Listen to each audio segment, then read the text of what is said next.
And now we are watching the fallout, not only here, but around the rest of the country, especially out in Hollywood. It's one less movie to be opening on Christmas Day.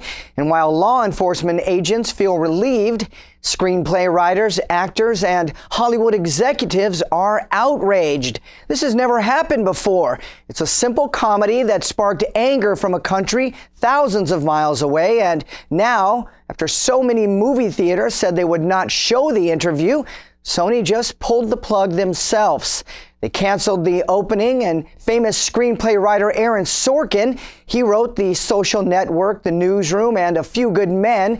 In New York Times, Sorkin said, "This is a massive loss for First Amendment rights, freedom of speech."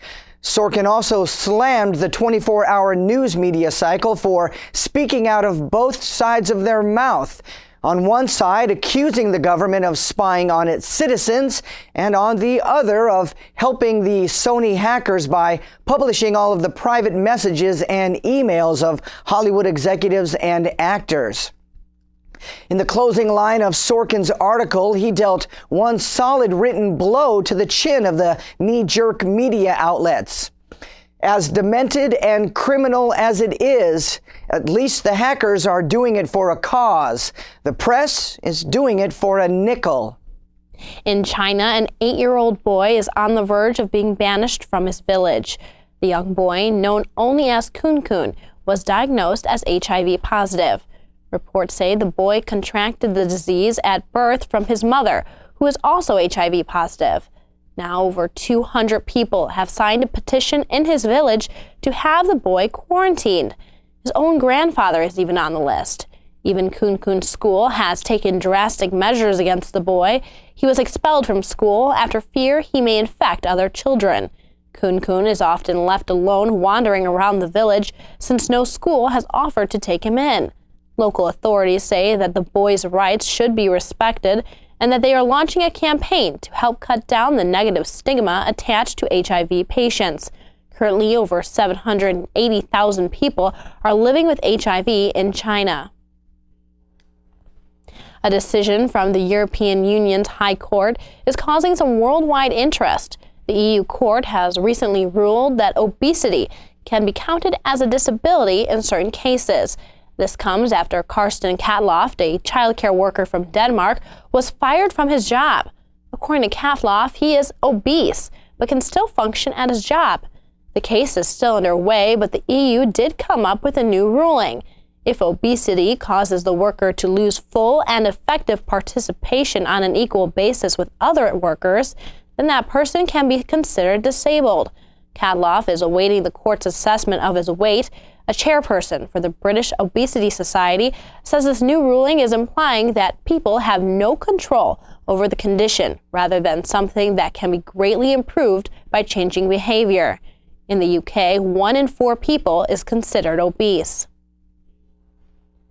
After the fatal hostage situation at a cafe in Sydney, Australia, leaving 3 dead, investigators are underway to see where authorities went wrong.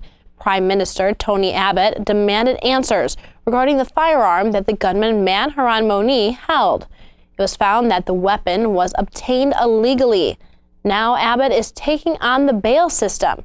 He wants to know how Moni was released with such a violent past. Moni had many accounts of sexual assault against him, along with being charged in the accessory to his ex-wife's death. Although Moni considered himself a Muslim cleric, officials are still looking for a link with Islamic militants. What was once only a suspicion is now escalating to an accusation. North Korea is behind the cyber attack that prompted Sony Pictures to cancel the release of the movie The Interview. It's a spoof about a plot to kill North Korean leader Kim Jong-un, that according to federal investigators connecting the dots. The North Korean authorities have denied any involvement. They say, yes, it is true. We are furious about this movie, The Interview, but no, we had nothing to do with the cyber attack. U.S. investigators believe that that is just not true. They think that the evidence will ultimately prove that North Korean government is behind the attacks. Federal investigators say they have credible evidence to prove that North Korea hired a single contractor or several hackers to break into Sony's computer systems and take them down. Sony Pictures canceled next week's opening of the film after hackers who call themselves the Guardians of Peace threatened violence to people who go to the movie. Now that the movie won't be showing, federal security officials believe that the threat of an attack is moot. It is no longer something to be concerned with. It's a historic announcement from President Barack Obama that leads to strong reactions from American citizens and politicians. People on both sides, pro and con. For the second time in a month, America opens the door for new relations with a communist country.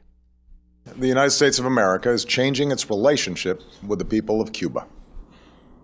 In the most significant changes in our policy in more than 50 years, we will end an outdated approach that for decades has failed to advance our interests, and instead, we will begin to normalize relations between our two countries. But what exactly will those changes mean for Americans? That is the big question. Thousands of Cuban Americans feel betrayed and insulted after what their families went through at the hands of the Castro regime. Another person who suffered in Cuba, American contractor Alan Gross. He was released from a Cuban jail after 5 years as a part of this deal. But many politicians say this is a dangerous move because it sets a precedent for other terrorist nations and could give them incentive to capture Americans as hostages. One of the biggest parts to this story, and it's being widely overlooked.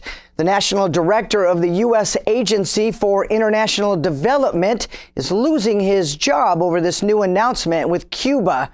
Rajiv Shah took over the USAID just 3 weeks after American contractor Alan Gross was arrested in Cuba.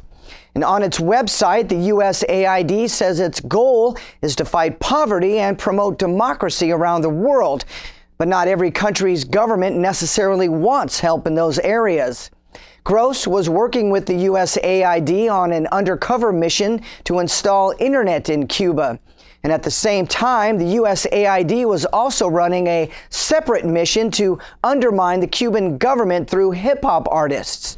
Official government documents show extensive evidence that the USAID used these rappers to incite political controversy from people living on the island, starting out under the Clinton administration and going all the way through the Obama administration.